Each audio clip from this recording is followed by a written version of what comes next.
Dans cette séquence, on va uniquement utiliser le support graphique pour résoudre un exercice.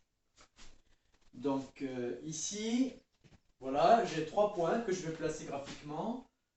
Donc le point A, 2 en horizontal,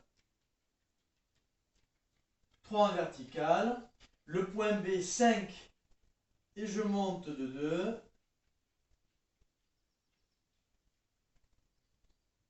Et le point C, 6 et je monte de 5. Donc là, alors effectivement, je n'ai pas un graphique très précis. Voilà, mon point C est ici approximativement. Alors, dans cet exercice, on demande de placer un point D pour que AB, CD soit un parallélogramme.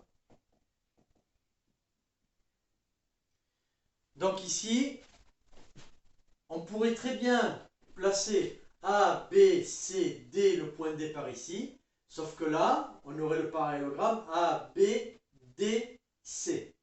Voilà. Il faut que les lettres se suivent. Donc, pour que ABCD soit un parallélogramme, il faut que le vecteur AB soit égal au vecteur DC. Donc là, pour placer le point D, je vais déjà tracer le vecteur AB. Et ensuite, je vais partir, voilà, pour arriver au point C. DC doit être égal à ce vecteur. Alors, je sais que ce vecteur-là, donc, le départ, on descend de 1, on avance de 3. Donc ici, le point D qu'on va devoir placer va devoir s'avancer de 3. Et ensuite, je monte de 1. Donc là, je peux constater que A, B, C, D est un parallélogramme. Pour une construction plus facile, je pourrais très bien dire aussi que BA égale CD. Donc ça voudrait dire que là, cette fois-ci, je pars de B, je fais 1, 2, 3, 4. Et en partant de C, je ferai 1, 2, 3, 4.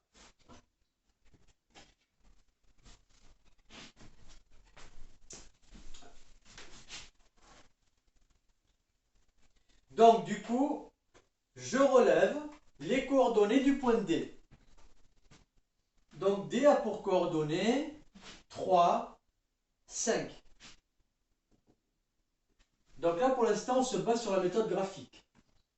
Alors maintenant, on nous demande de trouver un point E tel que A, C, E, B, parallélogramme. Donc là, vectoriellement, donc là, je vais effacer les anciennes constructions. Donc, ici, ACEB est un parallélogramme si AC est égal à BE. Donc, le vecteur AC, je peux le construire ici.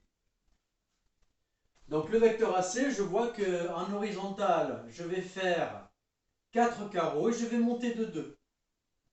Donc, pour trouver le vecteur E, ça va être la même chose. Je vais partir du point B qui est ici. 1, 2, 3, 4 et je vais monter de 2. Donc mon point E, alors effectivement mon graphique n'est pas assez grand. Donc pour construire un point, on établit les inégalités vectorielles associées.